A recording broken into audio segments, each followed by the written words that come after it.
Pengalaman ini aku alami ketika masih tinggal di daerah Bandung Timur.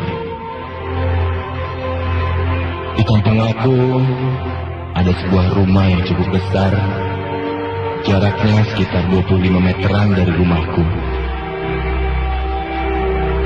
Rumah tersebut letaknya agak terpencil, jarak terdekat di samping kiri dan kanan rumah hampir sekitar 20 meteran. Rumah itu hanya dihuni seorang bapak yang sudah cukup tua dan tinggal sendirian. Sehingga selain sepi, rumah tersebut jarang dikunjungi orang. Pak tua itu sudah lama tinggal sendirian setelah ditinggal mati oleh istrinya beberapa tahun yang lalu dan ditinggal pergi oleh anak-anaknya yang sudah berkeluarga.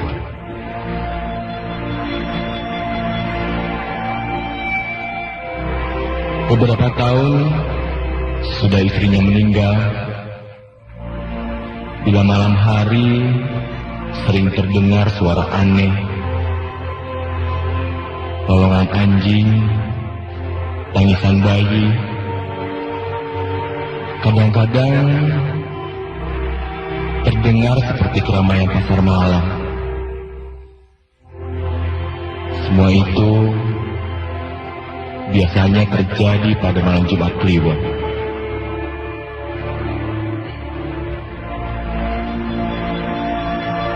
Karena suara-suara itu cukup mengganggu kampung, akhirnya beberapa orang kampung datang ke rumah itu, termasuk aku. Dan kita semua menyarankan untuk mengadakan sesuatu semacam selamatan.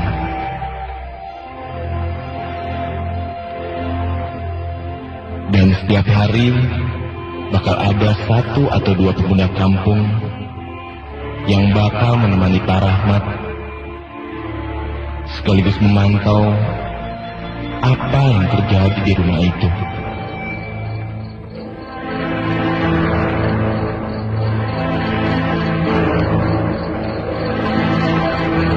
Malam Jumat berikutnya, giliran aku dan Budi mendapat tugas jaga.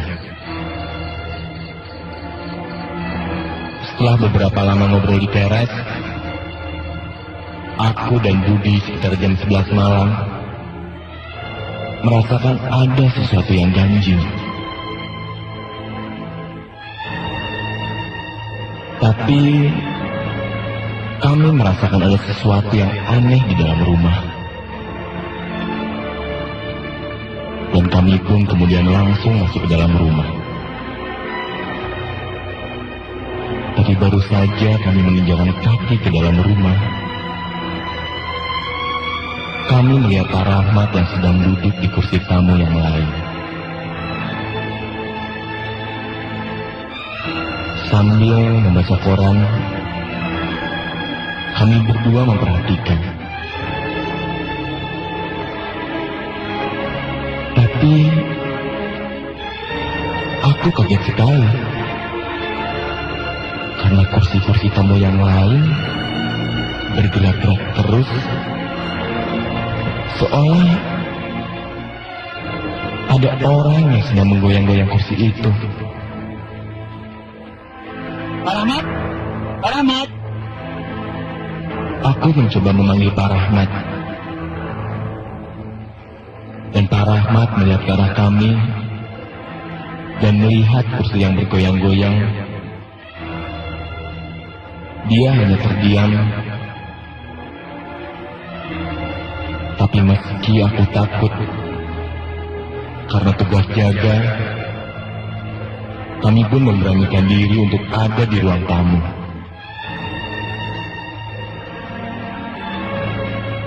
Ketua kampung sempat berpesan,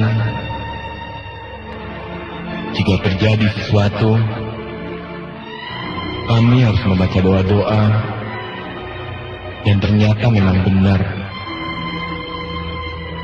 Setelah kami konsentrasi membaca doa, kursi-kursi itu mendadak berhenti. Dan Pak Rahmat pun kemudian beranjak, berpamitan pada kami untuk masuk kamar.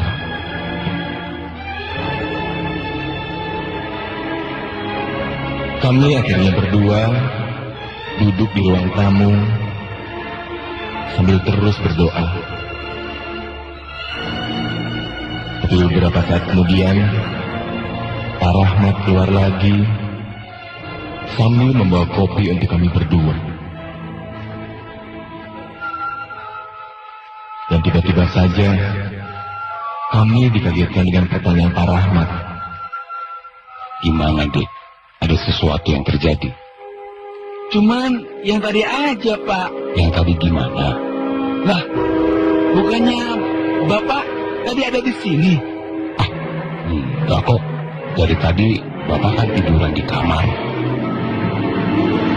Meski kaget, kami tetap usahakan tenang dan terus membaca doa-doa.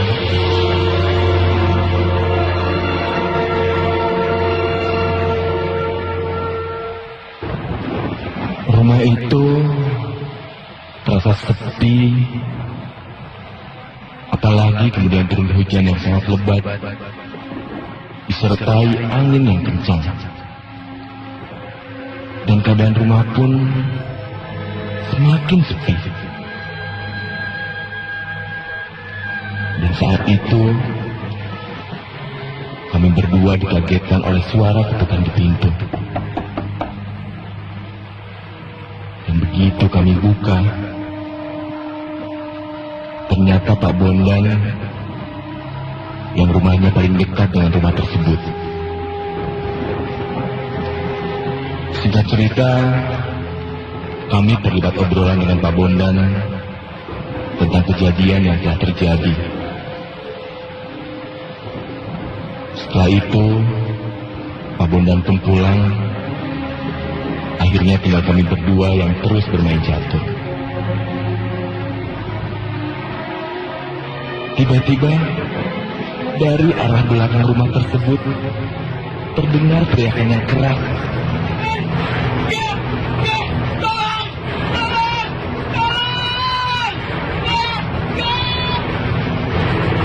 Tapi sedetik kemudian, suara itu pun hilang.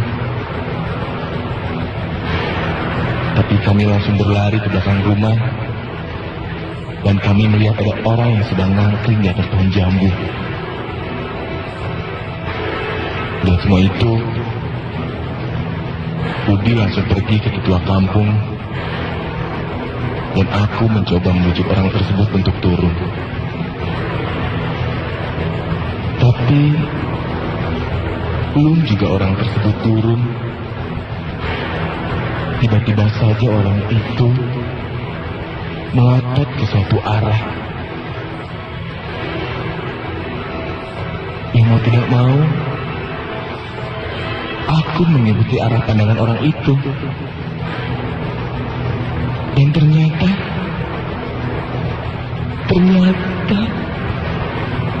di sudut belakang rumah itu ada sesosok makhluk yang semuanya hitam legam, termasuk muka dan tangannya. Aku tidak bisa melihat muka itu, seluruhnya hitam legam. Tapi lebih tepatnya, seperti patung berwarna hitam. Bergerak, makhluk itu bergerak pelan menuju ke arah pohon jambu.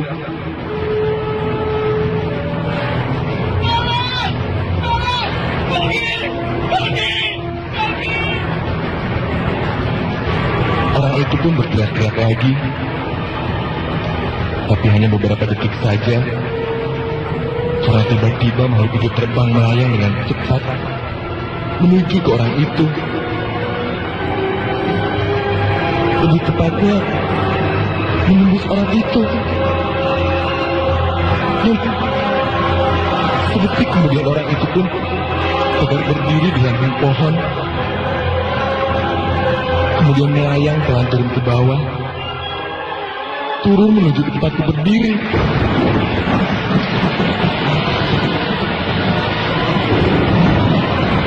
Tanpa pikir panjang lagi, aku pun langsung membaca doa.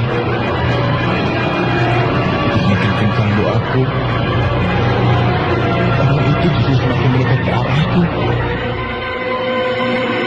Dan begitu jarak kurang lebih 1 meter, tiba-tiba orang itu berteriak-teriak lagi.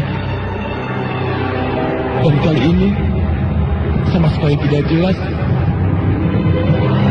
terdengar seperti suara erangan, seperti gentur orang yang sedang tidur. Tapi di saat lain, suara itu terdengar seperti suara napas anjing yang terengah-engah. Saat lainnya lagi, terdengar seperti suara orang beneran yang bilang ampun, ampun.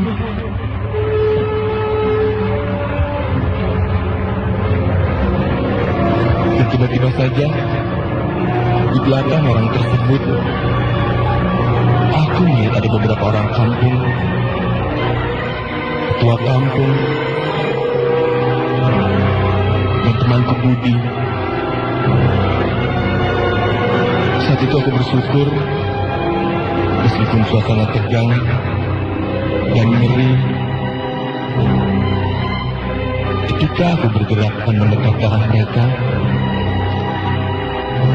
ketua kampung itu melarangku, karena kalau aku bergerak, aku bakal tidak bisa lagi menghalangi usaha naik-naik di belakangku.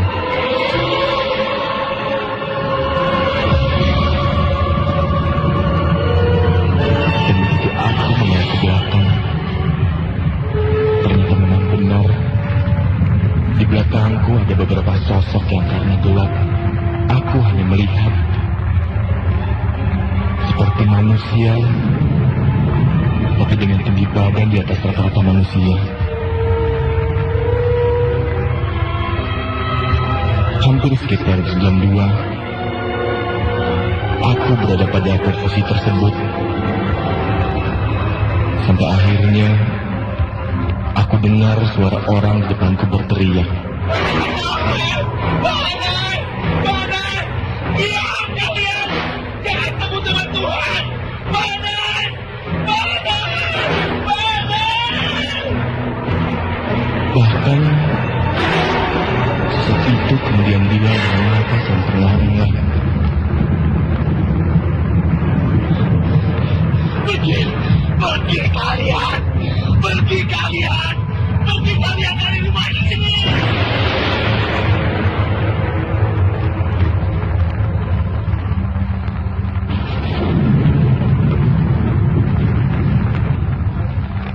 tapi sedetik kemudian, orang di depanku berteriak panjang, yang akhirnya jatuh tergeletak. Dan ketua kampung itu pun kemudian menyebut nama Tuhan dan bercerita, banyak roh halus yang berkeliaran di rumah ini, dan kemungkinan besar roh-roh ini mempunyai hubungan dekat dengan keluarga Pak Rahmat. Dan akhirnya Pak Rahmat pun bercerita kalau istrinya semasa hidup pernah punya ajimat khusus supaya bisa jadi kaya. Semua itu dengan taruhan nyawanya sendiri. Dan memang dia bisa kaya dan menikmati kekayaannya itu selama 3 kali 1000 hari atau sekitar 10 tahun. Dan setelah itu dia harus mati. Jadi ternyata roh yang membuat suara-suara aneh dan membuat suasana tidak tenang di kampung itu adalah roh istrinya yang mati penasaran berikut setan-setan pengikutnya. Dan keesokan harinya sampai seterusnya.